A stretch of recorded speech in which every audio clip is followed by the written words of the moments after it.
Yo, so guys, welcome back to another video. This is another MrBallen reaction, and this one is top 3 photos with disturbing backstories, part 6. I've reacted to part 1, part 2, like part 22, and now we've got this one. I've reacted, in the last one I reacted to 2 and 1 because I'd seen one of the stories before, so I thought, why not do a double reaction? So, I mean, depending on if that's the case with this one, maybe I'll do it again, but if not, we're just going to get this reaction today. But this little mini series that he does is so wild, man. Like, you get, obviously, the first one I saw, this man pretty much took drugs to the point where he intoxicated his body, and his jaw and his bones just started crumbling. His jaw fell off, his bones just started crumbling. There was another one where, I mean, if you want to see them, just go check them out. I'm not going to actually ruin them, but crazy as hell. Like, this is a really interesting series, but they're crazy as hell, some of these stories, but it's just interesting to learn about, and you seem to enjoy these reactions as well, so long may they continue. But yeah, we're just going to jump into this. Links are in the description to my Instagram, my Twitter for those who want to follow me, same for my Patreon. Links are there for those who want to see extra reactions. I'm still sick, so if I'm coughing a bit here and there, I apologise, but it is what it is, man. Hopefully it'll be better soon, but let's just jump into it. Today, I'm going to share with you 3 progressively more disturbing stories, and at the end of each of them, I'm going to share the picture or pictures that are famously associated with them. But before I get into today's stories, if you're a fan of the strange, dark, and mysterious delivered in story format, then you've come to the right channel, because that's all I do, and I upload 3, 4, even 5 times every week. So if that's of interest to you, please fling a rubber band at the like button, and then subscribe to this channel and turn on all post notifications so you don't miss any of my weekly uploads. Alright, let's get into today's story.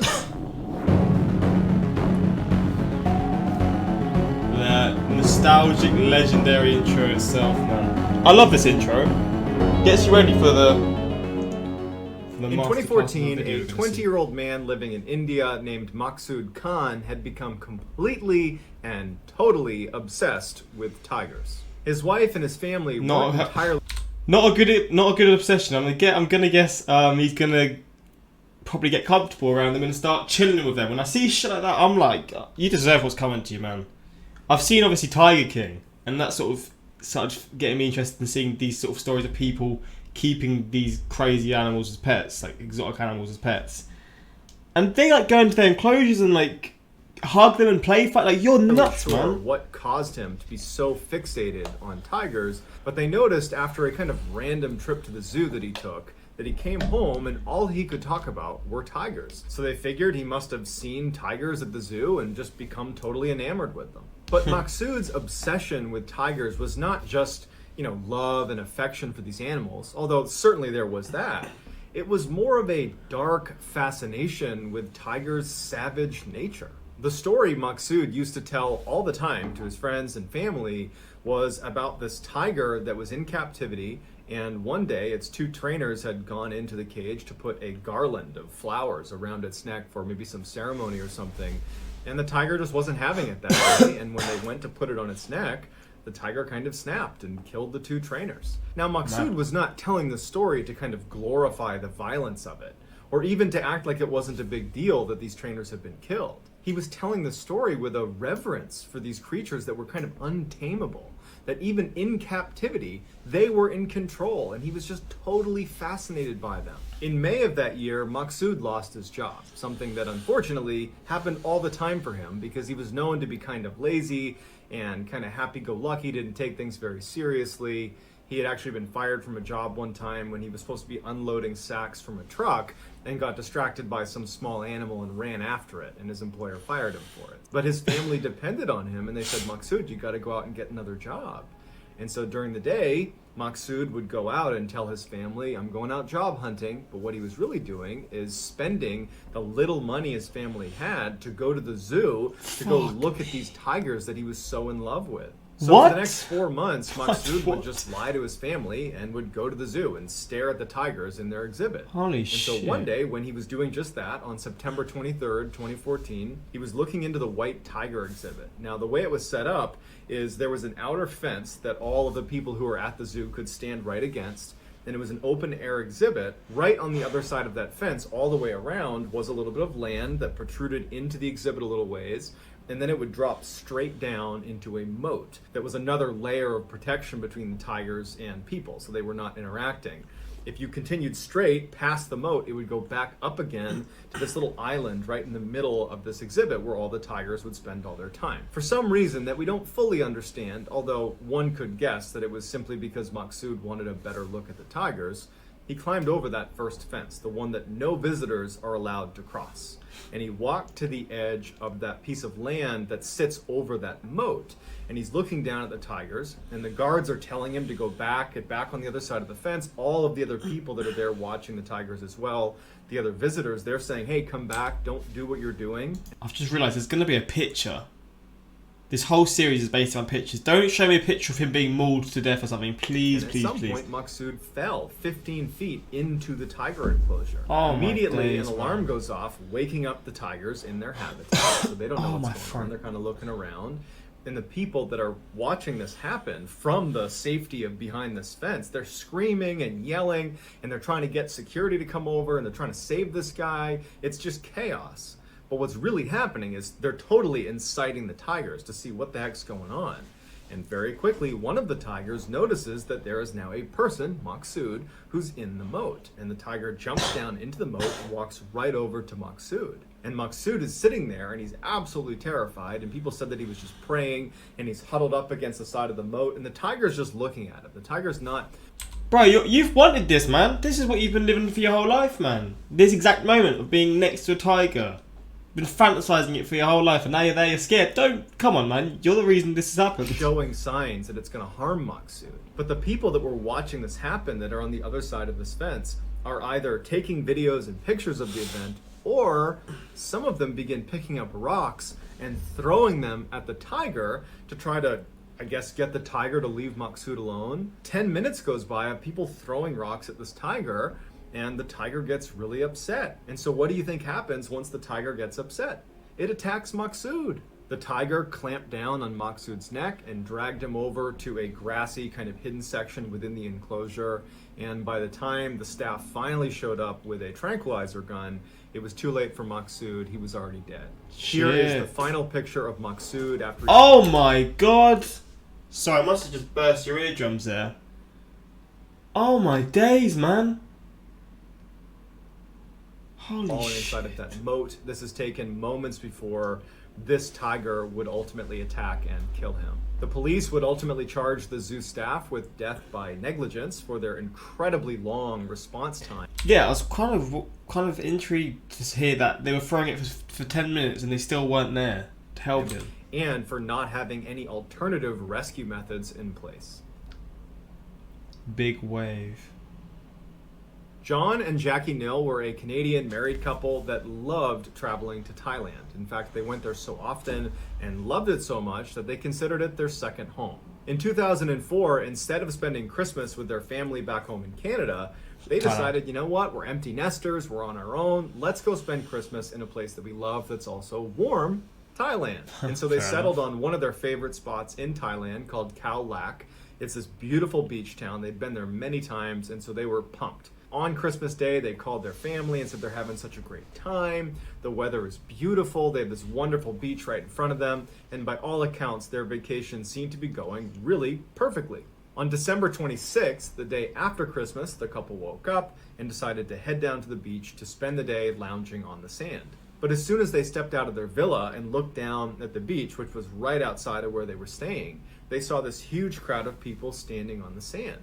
And even though it was early in the morning, John and Jackie knew immediately why they were down there. It was an extremely low tide. The water had receded so far that it was a spectacle. And so they had their digital camera with them, and they just started taking pictures. What John and Jackie and the people down on the beach seem not to have realized is that that extreme low tide is actually an early indication of tsunami tidal wave, where the water basically gets sucked way out in preparation for a massive wave. That's Thailand as well, and I swear, like, a lot of the countries around... What ocean is that? Just around there. Experience a lot of, like, earthquakes, tsunamis. So, this might actually be one of the famous ones. Where did that happen recently? There was a tsunami that happened recently that was really bad. And also, obviously, you got the famous Japanese tsunami, I'm pretty sure. Was it Japanese? I think there's probably a few countries, but I think Japan was hit the hardest. Or was it the Philippines or Thailand? One of the, I don't know. It was a country near there, and yeah, that's like 2004 or 2003 box. Was it the box? I don't know. Let me know though. John and Jackie and everybody down on that beach should have been doing that morning. Maybe this would be it. Turning around and running inland as far as they possibly can go and as high as they possibly can go. But they don't do that. In fact, it looks like no one has any idea what's about to happen. And so John and Jackie continue to take pictures, and you see this massive wave coming closer and closer with every picture they're taking until it wipes out everybody down on the beach and eventually wipes out John and Jackie. They would be swept away to their death along with 230,000 other people. John and Jackie's 230,000 people. Camera would be found on the beach a month later. The camera itself was destroyed, but the SIM card was intact. And the person who found it would take that SIM card, plug it into their computer, and here are the final pictures that were on that SIM card. Shit, man.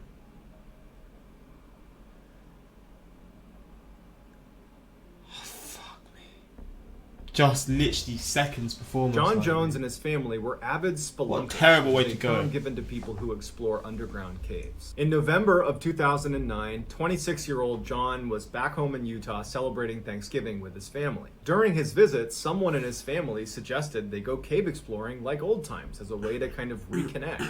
And so John, along with his younger brother Josh, who was 23 at the time, and 9 other friends and family got together and headed off to Nutty Putty Cave, which was a very popular spelunking location in their area that no one in his family had actually explored. On November 24, 2009, around 8 p.m., John and his brother, along with the rest of their friends and family, entered Nutty Putty Cave. And they make their way to the section called the Big Slide. It was not particularly challenging, and John, even though he had not been cave exploring in a really long time, felt like he could do something more difficult. So he and his brother decided to split off from the main group and make their way over to the most challenging section of the cave, known as the Birth Canal. So John and Josh start making their way over towards that section of the cave. They have a map and they're kind of trying to follow as best as they can. And John, who was leading the pair, stops when he gets to this waist-high hole in the wall that he believes is the entrance to the birth canal. When John was growing up and he used to go cave exploring with his family, he was much smaller. He was a kid. Now he's a grown man. He's 6 foot, over 200 pounds, but he still had the mindset of when he was a kid. And so like a child, he sees this hole and literally goes headfirst into it without any second thoughts. So John begins painstakingly inching his way down this tunnel that's completely tight on his body. His arms are pinned under his body, and with every move... Bro. This is like my worst nightmare, man. Being in a space like this, a confined space like this, would be... I just don't even want to think about it. Like, just no chance. I didn't used to think... What's it called again? What's the phobia called? It's like the most common phobia. I can't think of the name. I didn't used to think I would be like this, but I actually am. Kind of like this. I like my own space. He's getting and space to move and like not feeling like I'm trapped. Tighter. But he's convinced that this is the birth canal, and that it just takes certain people that are brave enough to push past that discomfort, that claustrophobia, that if you just push past this tight section, you'll get to a place where it opens up. So John, believing this is the birth canal, kept going farther and farther into this tunnel until he's completely wedged. He has a little bit of tunnel still in front of him that actually kind of bends down in front of him. And he thinks, man, that's it. I just got to go all the way down there and I can get into that opening. And so he's caught up against a lip of rock that's underneath his ribs. And so in order to get past it, he breathes all of the air out of his lungs and he pushes himself just past the lip. And then he breathes in again, and his chest expands, and his rib cage is literally caught up on that lip. Because he's now moved past it. He can't bring himself back over the lip. And what's worse is as soon as he got over that little lip, he got a better view into this hole he was going down.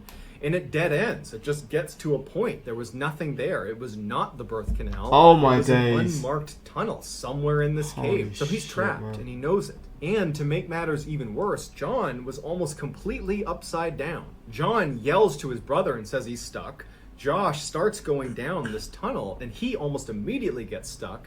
And from where he is, he can barely see his brother, who's way down this tiny little tunnel. And he knows that if he's stuck up here, his brother's really stuck. This is a very, very bad situation they're in. So Josh barely gets himself out of this tunnel, and he yells to John that he's going to go get help. But it would take 3.5 hours for the first rescue worker to arrive on scene because they are way down into this cave. This is not an easy to access area. Susie Matola was the first rescue person, and when she arrived, she said, "Hey John, how you doing down there?" And Susie would say that John sounded very distant, and he just said, "Hi Susie, thanks for coming, but I really, really want to get out." Susie immediately reassured John that she will have him out in no time, everything's going to be just fine. But when Susie looked down into this tiny little space that John was stuck in, she thought this is going to take a really long time to get him out. I mean, just to set up a how will you even get him out? pulley system to try to pull him out is going to take a long time, and then inching a 6 foot 200-pound man out of this tiny space, that's going to take hours and maybe even days. But unfortunately, John didn't have the time.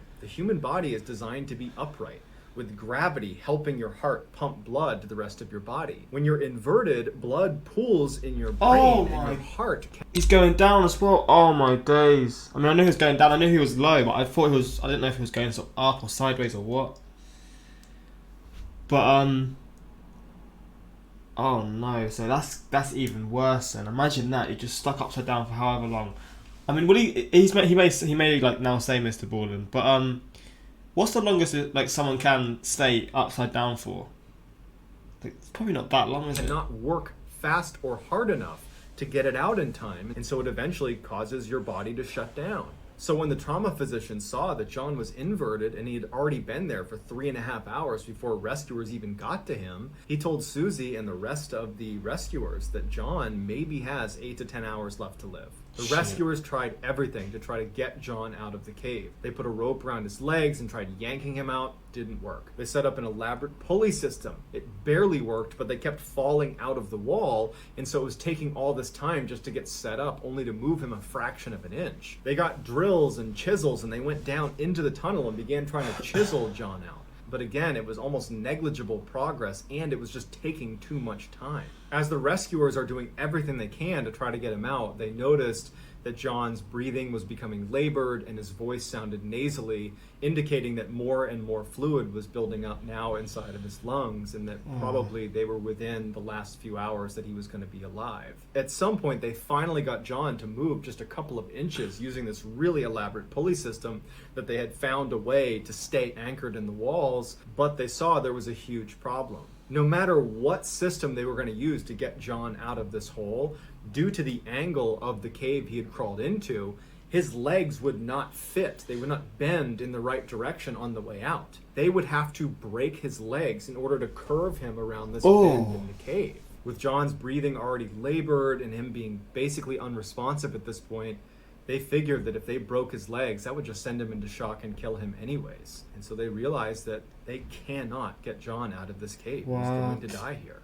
27 hours after John had become stuck, he became unresponsive and he was declared dead. The 26-year-old medical student would leave behind his wife as well as their 1-year-old daughter, and his wife was due with their second child in June of the following year. Following John's death, Nutty Putty Cave was sealed off with cement, and John's body is still inside Nutty Putty Cave to this day. And here's a picture of John exploring Nutty Putty Cave before he ultimately made his way over to that fateful tunnel that he went in head first and ultimately died inside of. So that's going to do it, guys. Let me know what you thought of these three stories, dark. and I will pin the best comment at the top. Man, that was nuts. I mean, I would never do that anyway, but to be stuck like that and then to go like that, flipping hell, man. I'd rather get attacked by tigers during a tsunami than get stuck in a cave. You'd rather the other two combined as opposed to the last one. I don't think I'd want either, to be honest. I literally would have a panic attack if I were John. I can't imagine a worse situation. I sometimes wonder how often rescuers are left to think, you idiot. Can we just appreciate the fact that he never clickbaits us? Oh my, that bonus footage just makes my heart melt.